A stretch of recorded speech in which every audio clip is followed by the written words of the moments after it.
Good evening, and thanks so much for joining us here on ABC 6. I'm Stacie Erfle. I'm out here at the Pin Oak Archery Club learning to shoot some bows. And Robin Hood, I'm going to give you a run for your money. They spotted the ball at the back foot of quarterback Micah Davis rather than that front foot, which would be forward progression, which most likely would have had the first down. 2 plays later, UNA has the go-ahead touchdown. Ron Roberts stressing all week that it was crucial for them to come out and make a statement and not get complacent at this GSC title game.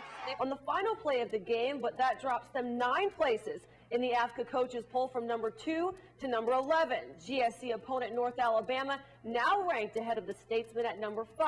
With one of the most explosive offenses in the country, you always talk about the playmakers, none of which would happen without the big boys up front. This time, addressing questions on his offense, especially at the quarterback position, having coached names like Tebow, Leak, and Smith. The first, Brandon Lucas, the handoff, finds some space, and he is off. 28-yard touchdown for Mr. Lucas, his first of the Simmons at JFK, and super team pick Brandon McDaniel comes up with a big stop for the loss of yards, but the Blue Devils would continue to move, and Jabril Grant connects with Archie Denard for the TD reception. Second quarter action, it's Christina Reed. She hits the trip, and the Lady Rams are on top 10. I asked you, off camera just a second ago, how the kids are doing as far as, mentally preparing, staying focused. I mean, there's a lot going on besides football right now, so how do you rein those kids in? Right. She's learning a lot about her Lady Statesmen just 1 week after their first loss, coming home in front of a packed house to break the record. Lake Ferguson, one of the best bass fishing lakes in Mississippi, and Terry Bates is going to teach me how to catch some largemouth bass.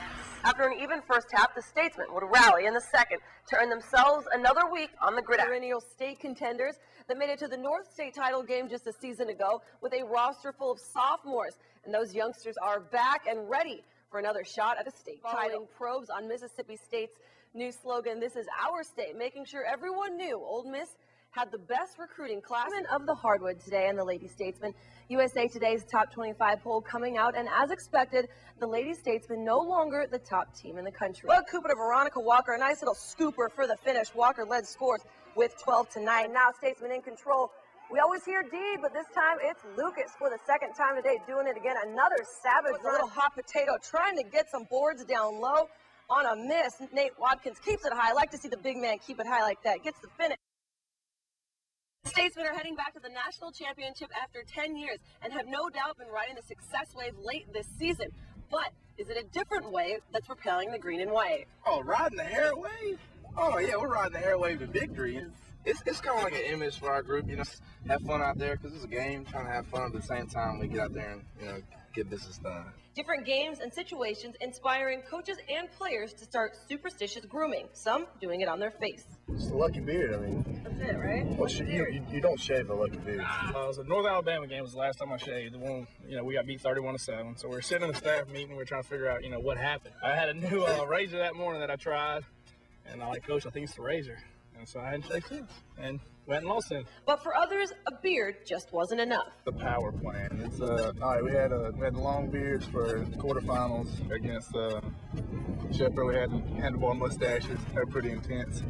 And this week you had to trade them out, so we shaved the mustaches, and it's mohawk time, clearly. Midway through the season, it was hard to ignore the Keanu-esque QB Micah Davis, setting a new completions record in a career season. So we had to ask, is that one of the surges into the national championship? You could say that. Really? Yeah. Or maybe it's the power of all combined hair on the field at one time, whether it was done just for playoffs or as a way of life. You can't argue with its force. Hair inspiration that could lead into the field, you know what I'm saying? Lead us to this national championship. It's a metaphor for intensity. That's what we do. Whether it's a superstition or it just looks good, the Statesmen can groom however they want because they're riding the hair wave all the way to the national championship. With the Statesmen, for ABC 6 Sports, I'm Stacie Erfle. Soccer field. Yes, I said soccer field. A sport that usually takes a back seat in the South, and one of the 6 programs cut from Greenville Public Schools before the 2010 school year. Although the sports were reinstated, they did require volunteer coaches, which ended up working out for Greenville Weston. The South is Friday Night Lights, football the last to feel budget cuts, soccer the first. But a lack of funds wasn't going to stop the Hornets from a history-making season. Just takes a passionate coach and players willing to buy in. The idea of a high school that didn't have a soccer program just didn't sit well. And if the funding's not there, then somebody else has to step up and make it happen, give them the opportunities that they deserve. A Teach for America from Washington, Tom Giardino, or Coach G, leading the Resurging Hornets program, with most of the team playing for the first time. I mean, he taught me how to play soccer. I ain't have no idea how to play soccer my first game. Probably 2/3 of this team has never played soccer before. So there's a lot of boys who basically came to me and said, Mr. G, I don't know the rules, I don't know how to play, but I want to play. They were touching the ball with their hands at their first practice. And the Hornets have come a long way since using their hands on the soccer field, including a newfound pride amongst players, earning themselves 2 wins over what can now be considered a crosstown rival. They always lost against St. Joe, so I was kind of proud of us. You know, we finally beat them twice in a row. Now they don't have no bragging rights, we do. It goes without saying that there are certain, whether it's economic lines or social divides in the town, where people are aware that there's one set of students at Greenville and there's maybe perhaps a different set at St. Joe. I think that regardless of any of those tensions, it's nice to beat the team that is in the same city as you. Beating St. Joe twice in a season for the first time ever goes in the books. Becoming a team, the real accomplishment. At the beginning of the season, a lot of guys from different step groups, a lot of guys from different social circles. I was a little nervous about how that would play out, but at this point, they're part of a team that exists in and of itself. When we first came out here, we had a little animosity between each other, but he made us join together and become as one, and that's what basically makes us win. It feels kind of good to actually brag on something that we actually earned.